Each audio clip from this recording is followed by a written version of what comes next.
Hello and welcome to our current affairs section. आज हम आपका जो करंट अफेयर्स है उसके तहत आपके एमसीक्यूज के अलावा आपकी जो कुछ और जो न्यूज़ हैं जो आप न्यूज़ में देखते हैं उनके बारे में भी बात करेंगे। इससे पहले कि हम आज का सेशन आपका स्टार्ट करें, आई वुड लाइक टू से कि अगर आप चाहते हैं कि हम किसी टॉपिक पे या कोई एक पर्टिकुलर टॉपिक है जिसके बारे में आप जानना चाहते हैं और आप चाहते हैं कि इन फ्यूचर हम उस टॉपिक को लेकर आपको उस टॉपिक को आपको एक्सप्लेन करें और उन टॉपिक्स को के ऊपर वीडियोस बनाएं, तो आप उसे कमेंट सेक्शन में उन टॉपिक्स को मेंशन कर सकते हैं सो दैट इन फ्यूचर हम उनसे संबंधित जो वीडियोस हैं वो आपको प्रोवाइड करा सके। तो आइए स्टार्ट करते हैं आज का सेशन। जैसा कि आप पढ़ पा रहे होंगे, conservationists have warned that at least 5 lakh sharks are likely to be slaughtered in order to develop enough doses of an effective vaccine and immunize humankind against COVID-19। जो आपके संरक्षणवादियों ने चेतावनी दी है कि जो कोविड-19 के खिलाफ एक प्रभावी वैक्सीन की जो पर्याप्त खुराक विकसित करने के लिए जो मानव जाति का टीकाकरण करने के लिए कम से कम 5 लाख शार्कों का वध होने की संभावना है। तो ये आपकी जो न्यूज़ है इसमें आप पढ़ पा रहे होंगे कि जो कंजर्वेशनिस्ट है उन्होंने ये चेतावनी दी है, ये चिंता जताई है। जो शार्क्स हैं, जैसा कि आप देख पा रहे हैं, जो शार्क्स हैं इनके क्योंकि हम जो कोविड-19 है उसके लिए जो अलग अलग कंट्रीज हैं वो आपकी वैक्सीन्स बना रही हैं, तो उसके तहत जो लाखों शार्क्स हैं उनको डिस्ट्रॉय करने की बात हो रही है। इससे पहले कि हम इसके बारे में और बात करें, एक चीज अगर आप देखें तो जो कोविड-19 है पेंडेमिक, जिससे कि आप जूझ रहे हैं, ये एक तरह की सर्वव्यापी महामारी है विद अ पी। पेंडेमिक आप कह सकते हैं आम आदमी की भाषा में, it is an epidemic with a P, यानी एक महामारी है जिसके पास पी है, पासपोर्ट है, which can travel from one country to another या one continent to another, जो कि एक देश से दूसरे देश तक या एक कॉन्टिनेंट से दूसरे कॉन्टिनेंट तक फैल रही है। ठीक है, तो जो आपका पेंडेमिक है ये आपका जो कोविड-19 है इसके तहत आपकी जो वैक्सीन बनाई जा रही हैं उनके बारे में अगर हम बात करें तो आइए एक चीज जान लें। एडजुवेंट, देखिए all vaccine consist of adjuvant, जिसे सह औषधि भी कहा जाता है। जो वैक्सीन होती हैं उसमें एडजुवेंट होता है। अब ये एडजुवेंट होता क्या है? ये एक तरह का इम्यूनोलॉजिकल एजेंट होता है, एक तरह का इम्यूनिटी एजेंट होता है, घटक होता है जो कि आपकी इम्यूनिटी, जो आपकी रोग क्षमता है उसको बढ़ाता है। ठीक है, तो जो एडजुवेंट होता है वो आपकी रोगों से लड़ने की जो आपकी क्षमता है उसको बढ़ाता है। तो ये जो वैक्सीन्स है इनमें एडजुवेंट होता है और ये आपकी रोगों की लड़ने की क्षमता को बढ़ाता है, जिसके तहत आपकी जो बॉडी है वो एंटीबॉडीज प्रोड्यूस करती है। ठीक है, और जिसके द्वारा जो आपकी बॉडी में जो वायरस है जो कि किसी डिजीज का कारण है वो नष्ट हो जाता है। तो जैसा कि आप देख पा रहे होंगे यहाँ पे मेंशन है स्क्वालिन, SQALENE। देखिए स्क्वालिन जो है ये एक तरह का नेचुरल ऑयल है जो कि आपकी जो शार्क्स होती हैं उनके जो लीवर होता है उसमें पाया जाता है। तो जो स्क्वालिन है ये एक तरह का एडजुवेंट है, जैसा कि अभी मैंने आपको बताया, एडजुवेंट जो कि आपका एक तरह का इम्यूनिटी एजेंट है जो आपकी जो रोगों से लड़ने की क्षमता है उसको बढ़ाएगा। तो जो स्क्वालिन है it is a kind of natural oil which is found in the liver of sharks. जो आपकी शार्क्स होती हैं उनके लीवर में पाया जाता है। तो जाहिर सी बात है जब हम वैक्सीन की डोज बढ़ाने की बात कर रहे हैं या लोगों को प्रोवाइड करने की बात कर रहे हैं तो इसके तहत आपका जो स्लॉटरिंग ऑफ शार्क्स है उसकी बात हो रही है। इसके अलावा आप देख पा रहे होंगे ब्रिटिश फार्मा जायंट ग्लैक्सोस्मिथ क्लिन, ये जो आपका है, इसने अभी हाल ही में अनाउंसमेंट किया है मास प्रोडक्शन का, जिसके तहत 100 करोड़ जो डोज है कोविड-19 वैक्सीन की ये प्रोवाइड करी जाएगी। ठीक है, इसके अलावा जो आपके साइंटिस्ट हैं वो कोशिश कर रहे हैं कि जो फर्मेंटेड शुगर केन होता है, जो फर्मेंटेड शुगर केन होता है, जो फर्मेंटेड शुगर केन होता है, इससे हम इस स्क्वालिन का इसको बना सके, सो दैट जो आपका जो एक तरीके से जिसके तहत आपका जो शार्क्स का डिस्ट्रक्शन हो रहा है, इसे रोका जा सके। इसके अलावा मैं आपको एक बात और बता दूं, जो स्क्वालिन है, ये जो प्रोडक्ट है, ये यूज होता है आपके जो कॉस्मेटिक प्रोडक्ट्स हैं उनमें, मेडिसिन हैं। चलिए आते हैं हमारी अगली न्यूज की तरफ, जो कुछ इस प्रकार से है। The Union Ministry of Water has launched the 100 Days campaign. The campaign seeks to provide piped water supply to schools and Anganwadi centers. This mission was launched on the occasion of 151st birth anniversary of Mahatma Gandhi. केंद्रीय जल मंत्रालय ने 100 दिन के अभियान की शुरुआत की है, जिसके तहत जो ये अभियान है, इसमें स्कूलों और आंगनवाड़ी जो केंद्र हैं उनको पाइपलाइन की आपूर्ति प्रदान करना की ये योजना है। ये मिशन महात्मा गांधी की 151st जो बर्थ एनिवर्सरी है, जो उनकी जयंती है, उस पर इसकी शुरुआत की गई है। तो जैसा कि आप जानते हैं, जो यूनियन मिनिस्टर ऑफ आपके जो वाटर है, जिनका नाम है गजेंद्र सिंह, तो उन्होंने उनकी अध्यक्षता में आपकी जो यूनियन मिनिस्ट्री है, उसने ये आपकी स्कीम लॉन्च की है, जिसके तहत आपका जो जल जीवन मिशन है, जल जीवन मिशन, उसका अगर आप ये देख पा रहे होंगे ये पिक्चर, इसमें ये जो लोगो है, ये जल जीवन मिशन का लोगो है, हर घर जल, ये आपका ये जो लोगो है इस मिशन का। हाल ही में इसका भी अनावरण किया है आपके प्रधानमंत्री मोदी ने, और इस मिशन के तहत आपकी जो मार्गदर्शिका है, ध्यान दीजिएगा, मार्गदर्शिका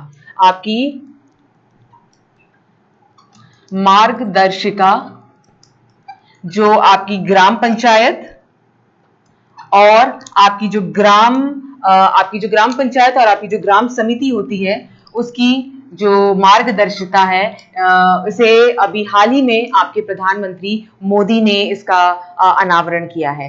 तो जैसा कि आप इसमें देख पा रहे होंगे कि ये आपका जो महात्मा गांधी है, उनकी जो पुण्यतिथि है, उस दिन इस आपकी जो योजना है, इसे लॉन्च किया गया है। आते हैं हमारी अगली न्यूज की तरफ। मैं जरा इसे मिटा देती हूं, सो दैट आप क्लियरली अगला जो हमारा न्यूज है उसके बारे में जान सके। जैसा कि आप पढ़ पा रहे होंगे, The law ministry recently amended the conduct of election rules 1961. The extended facility of postal ballots to people who are unable to cast their vote because of their service conditions.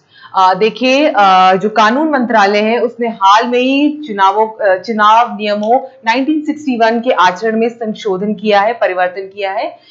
इससे अब आप क्या कर सकते हैं, जो डाक जो मतपत्र हैं, उसकी जो सुविधा है वो प्रदान की गई है।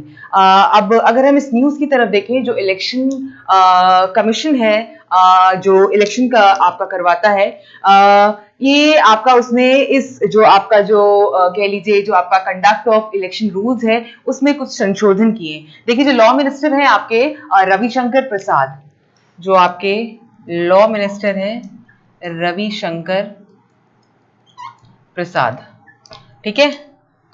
इसमें अगर आप देखें तो इसके जो फीचर्स हैं उनके बारे में हम बात कर लेते हैं। इसके तहत आपका जो फर्स्ट है वो है concept of an absentee voter. इसमें जो एब्सेंटी वोटर है, जो वोटर जो आपका प्रेजेंट नहीं है, वो क्या कर सकता है, पोस्टल के माध्यम से अपना जो वोट है वो कास्ट कर सकता है। नेक्स्ट है जो डेफिनेशन है जो आपका जो पर्सन विद डिसेबिलिटी है उसको डिफाइन किया गया है, प्लस उसे भी ये सुविधा प्रोवाइड की गई है। और तीसरा है आपका सीनियर सिटीजन, जो इसके अंतर्गत आपका जो 80 वर्ष से जो ऊपर के जो लोग हैं उन्हें ये सुविधा प्रदान की गई है। तो तीन चीजें, एब्सेंटी वोटर वो लोग जो अपनी सर्विस प्रोवाइड नहीं कर सकते हैं, वो जो पर्सन विद डिसेबिलिटी और जो सीनियर सिटीजन हैं उन्हें कह लीजिए वो पोस्ट के माध्यम से अपना जो वोट है उसे कास्ट कर सकते हैं। इसके अलावा हम आते हैं हमारे जो अगला, अगर आप देख पा रहे होंगे, चीफ इलेक्शन कमिश्नर। ये आपका जो होता है ये रिस्पॉन्सिबल होता है आपका जो इलेक्शंस है उनको कंडक्ट करवाने के लिए। इसके अलावा अगर हम बात करें तो जो आपके लॉ मिनिस्टर हैं रविशंकर प्रसाद, उन्होंने ये आपकी जो ये स्कीम है इसे, या माफ कीजिएगा, ये आपका इसे लॉन्च किया है। चलिए आते हैं हमारी अगली न्यूज की तरफ, जो कुछ इस प्रकार से है। The Law Ministry recently amended the Conduct of Election Rules 1961. This extended the facility of postal ballots to people who are unable to cast their vote because of their service conditions. कानून मंत्रालय ने हाल ही में चुनाव नियमों 1961 के आचरण में संशोधन किया है। इससे डाक मतपत्रों की सुविधा का विस्तार उन लोगों को हुआ जो अपनी सेवा शर्तों के कारण अपना वोट डालने में असमर्थ हैं। इन जो संशोधन है इनकी विशेषताओं के बारे में हम अभी बात करेंगे। उससे पहले हम जान लें, ये जो आपके लॉ मिनिस्टर हैं रविशंकर प्रसाद, आपकी जो लॉ मिनिस्टर हैं रविशंकर प्रसाद, इन्होंने ये घोषणा की है इस जो आपका जो अमेंडमेंट है इसके बारे में बताया है। इसके जो फीचर्स हैं उनके बारे में हम जरा जान लें, जो कि कुछ इस प्रकार से हैं। पहला है concept of an absentee voter. ठीक है, इसमें जो एब्सेंटी वोटर है उसके कॉन्सेप्ट को इंक्लूड किया गया है, जिसके तहत ये कहा जा सकता है कि जो वोटर्स हैं जो प्रेजेंट नहीं हो पाएंगे वोट डालने के समय, वो पोस्टल माध्यम से अपना वोट कास्ट कर सकते हैं। नेक्स्ट डिफाइन किया गया है पर्सन विद डिसेबिलिटी को, ये नोटिफिकेशन जारी किया गया है, पर्सन विद डिसेबिलिटी इसे डिफाइन किया गया है। और तीसरा है सीनियर सिटीजन, जिनकी आयु 80 वर्ष से ऊपर है, उनको भी वो भी पोस्टल माध्यम से अपना वोट कास्ट कर सकते हैं। देखिए, चीफ इलेक्शन कमिश्नर जो रिस्पॉन्सिबल होता है election all over the India conduct कराने के लिए, अगर हम अभी की बात करें तो जो हमारे 23rd CEC है, जो चीफ इलेक्शन कमिश्नर है, वो है सुनील अरोरा। ठीक है, सुनील अरोरा, मैं इनका नाम लिख देती हूँ। इसके अलावा आपका BLO होता है, जैसे आपका चीफ इलेक्शन कमिश्नर होता है, ये इलेक्शन कंडक्ट करवाने के लिए रिस्पॉन्सिबल होता है, वैसे ही BLO ब्लॉक लेवल ऑफिसर होता है, ये आपका लोकल लेवल या कह लीजिए एक पर्टिकुलर एरिया में आपका जो इलेक्शंस हैं उन्हें कंडक्ट कराने के लिए रिस्पॉन्सिबल होता है। आते हैं हमारे पहले प्रश्न की तरफ, जो कुछ इस प्रकार से है। Which government has launched anti-air pollution campaign named युद्ध प्रदूषण के विरुद्ध? इसके जो ऑप्शंस हैं वो कुछ इस प्रकार से हैं, उत्तर प्रदेश, दिल्ली, महाराष्ट्र या बिहार। हाल ही में किस गवर्नमेंट ने शुभारंभ किया है आपका ये जो अभियान है युद्ध प्रदूषण के विरुद्ध? ये किस गवर्नमेंट के द्वारा ये अभियान चलाया गया है? देखिए, अगर हम इस प्रश्न की बात करें तो मैं पहले ही आपको इसका उत्तर बता देती हूँ। इसका जो उत्तर है वो कुछ आपका जो बी ऑप्शन है, दैट इज दिल्ली। दिल्ली इसका सही उत्तर है। दिल्ली के चीफ मिनिस्टर आपके अरविंद केजरीवाल, जिन्होंने इसे लॉन्च किया है, इस अभियान की शुरुआत की है। देखिए, अगर हम इसके बारे में बात करें, युद्ध प्रदूषण के विरुद्ध, ये दिल्ली गवर्नमेंट का कैंपेन है। आप जानते ही हैं कि दिल्ली हर साल एयर पोल्यूशन जो वायु प्रदूषण है उससे जूझता है।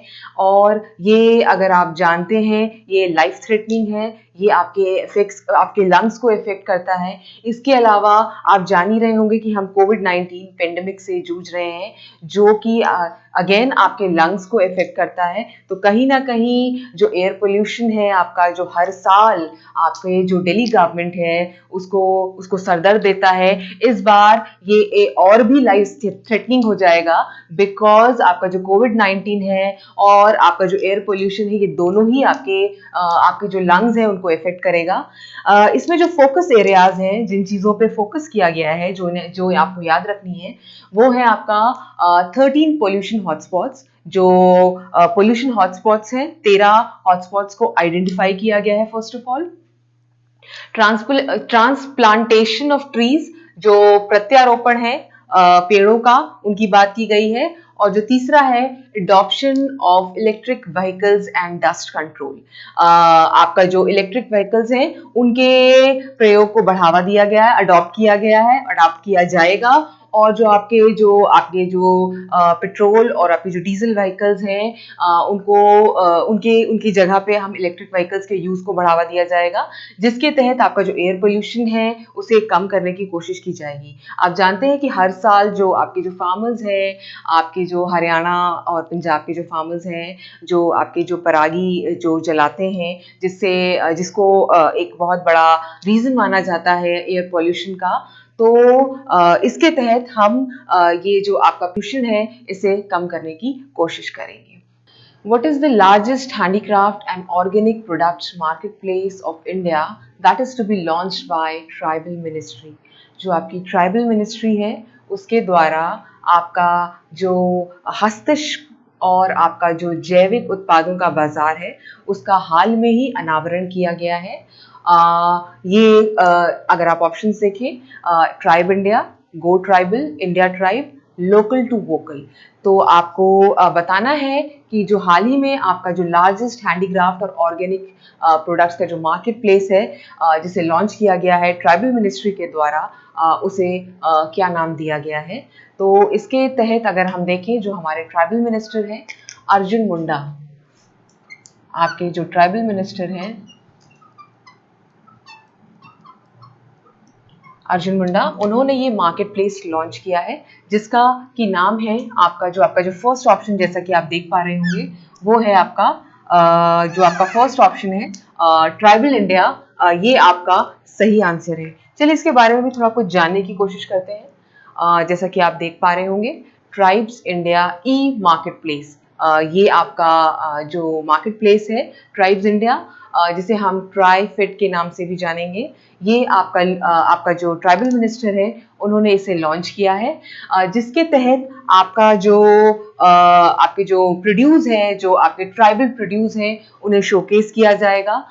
इसमें एक चीज देखिए, आप पढ़ पा रहे होंगे, आपका पाकुर हनी, जो पाकुर हनी है ये 100% नेचुरल हनी है, जो आपके जो संथल ट्राइब्स हैं, जो झारखंड, आपका उड़ीसा और वेस्ट बंगाल में भी पाए जाते हैं, ये उनके द्वारा उनका जो ये प्रोडक्ट है पाकुर हनी, इसे गैदर करते हैं, इसे लॉन्च करने की बात की गई है। इसके अलावा इसके तहत आपके जो ट्राइबल आउटलेट्स हैं, जो कि आप देख पा रहे होंगे ऋषिकेश और कोलकाता, अगर आप देख पा रहे हो ऋषिकेश और कोलकाता में ये एस्टैब्लिश किया जाएगा। Recently, India provided 3,000 vials of remdesivir to which country?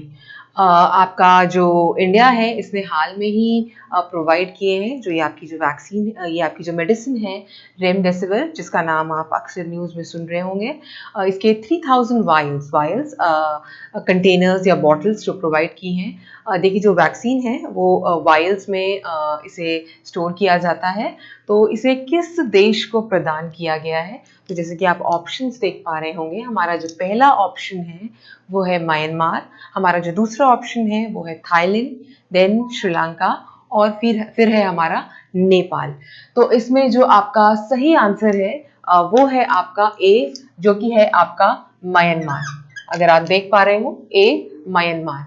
देखिए, इसके बारे में अगर हम बात करें तो हमारे जो यूनियन हेल्थ मिनिस्टर हैं, जिनको आप देख पा रहे होंगे इस पिक्चर में, वो आपके जो सेना प्रमुख हैं एम नरवणे, ये यात्रा पे थे आपके म्यांमार की, जहाँ पे उन्होंने बायलैटरल इश्यूज जो है जो उनके ऊपर जो आपके जो अगर आप देख पा रहे हो पिक्चर में, ओंग सोंग सुयू की, ये जो वहाँ की स्टेट काउंसलर है, उनके साथ जो आपके जो बायलैटरल टाइज हैं, माफ कीजिएगा, जो आपके बायलैटरल इश्यूज हैं, उसके तहत आप जो एरियाज हैं आपके डिफेंस, कनेक्टिविटी और सिक्योरिटी, उसके तहत आपके जो करार है उसको उन्होंने वहाँ पे डिस्कस किया है। Which day is observed on 8th of October? हमारा जो पहला ऑप्शन है वो है वर्ल्ड फूड डे, विश्व खाद्य दिवस। दूसरा है आपका इंडियन एयरफोर्स डे, भारतीय वायुसेना दिवस। तीसरा है हमारा वर्ल्ड मेंटल हेल्थ डे, विश्व मानसिक स्वास्थ्य दिवस। और आपका जो चौथा ऑप्शन है वो है ग्लोबल हैंड वॉशिंग डे। तो अगर हम इस प्रश्न की बात करें तो इसमें आपका जो पहला ऑप्शन है वर्ल्ड फूड डे, विश्व खाद्य दिवस, ये हम आपका 16 अक्टूबर को मनाते हैं। ये हम आपका 16 अक्टूबर को मनाते हैं।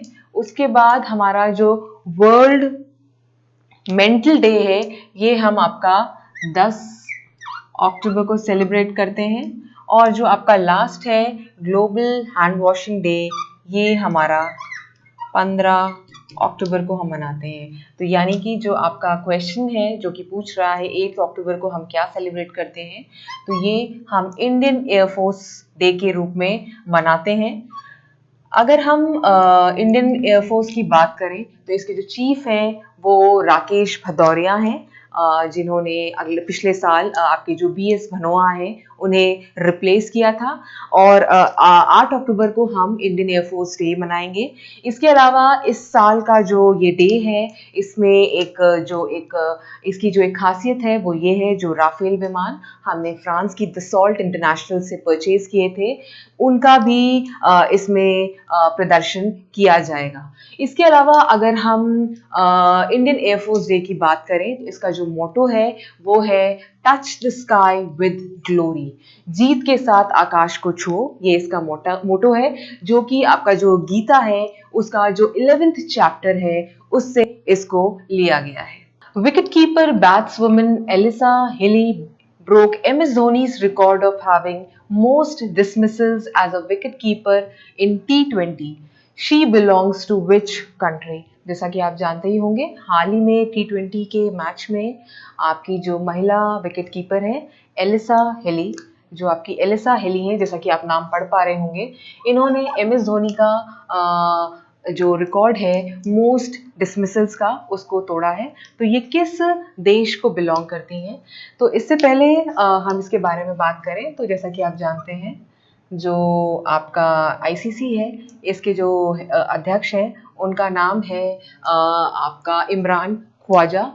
और आपके जो BCCI है, पहले इनका मैं नाम लिख दूं, इमरान ख्वाजा। और आपका जो BCCI है उसके जो अध्यक्ष है वो हैं आपके सौरव गांगुली। इसके अलावा जो मेंस वर्ल्ड T20 होना था वो कैंसिल हो गया है और ये अब ऑस्ट्रेलिया में 2022 में होगा। तो इसके तहत आप जो ऑप्शंस हैं आपके Australia, New Zealand, West Indies and south Africa, तो इसका जो सही उत्तर है वो है ऑस्ट्रेलिया। तो ये जो आपकी एलिसा हेली हैं ये ऑस्ट्रेलिया को बिलोंग करती हैं, जिन्होंने ऑस्ट्रेलिया और न्यूजीलैंड के मैच के दौरान सबसे ज़्यादा जो विकेट लेने का रिकॉर्ड है MS धोनी का, उसे तोड़ा है। तो ये था आज का करंट अफेयर्स। धन्यवाद।